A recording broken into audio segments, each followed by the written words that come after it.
If you look at sinus anatomy, once you go up about this far, there's this canal right here that goes straight to the ears, and it's called the eustachian tube. And with kids, it's a little bit flatter. Adults, it kind of angles up a little bit, so it's harder to get things uphill. With kids, it's a little bit flatter, so it's easy for the mucus and the junk to go into the ear, and then you have an ear infection. And of course, like if your kids are getting ear issues due to food, sugar, and of course, higher, dairy products are going to create more mucus. More mucus in the sinus cavity can make their way. And so if your kids are more mucusy, one, make the diet changes, but two, get their nose cleaned out as well so it doesn't travel to the ear. And this is why you want the mucus cleared out, because if you let all the mucus and all this coagulation of all the immune soldiers, so to speak, stay up there, it can make its way to the nose, and now you have an ear infection.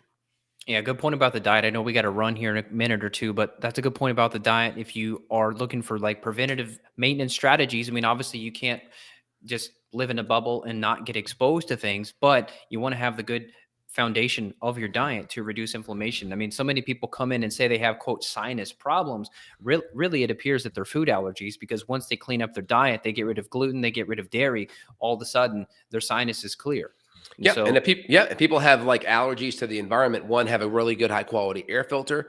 We recommend the Austin Air because it has the activated charcoal, the zeolite plus the HEPA. HEPA is like usually standard in most. If you're on a budget, go with the HEPA to start, but definitely get one that has an activated charcoal zeolite. The Austin Air, the filter lasts 5 years per replacement, so you don't have to spend as much money replacing it every 6 months. And the activated charcoal and the zeolite filters out more toxins. But I'll tell patients, like, do a flush in the morning when you get up, do one after you're outside working, and then do one before bed. Just the saline's fine. You could do a little bit of spray, before or after. Try before. That's helpful. But just to get the allergens out, especially before bed, because if you have all these allergens way up here and they're creating inflammation, that could be a stress response during sleep. It's preventing you from getting deeper restorative sleep. And so the sinus can be flush really helpful, along with some of the remedies that we have here. it's a good call. Well, if people need help, they can reach out. You can book a consult with Dr. J at justinhealth.com. So if you have sinus issues or other health symptoms, you want to talk, see what's going on, see if we can help, that would be justinhealth.com for Dr. J. Or if you need help from me, that's evanbrand.com. We're available worldwide. So most of these products we can get and we can ship to you. I know a lot of people internationally have trouble getting some of this stuff. Silver, NAC, some countries are just weird and it's hard to import stuff. But usually our team is great with logistics.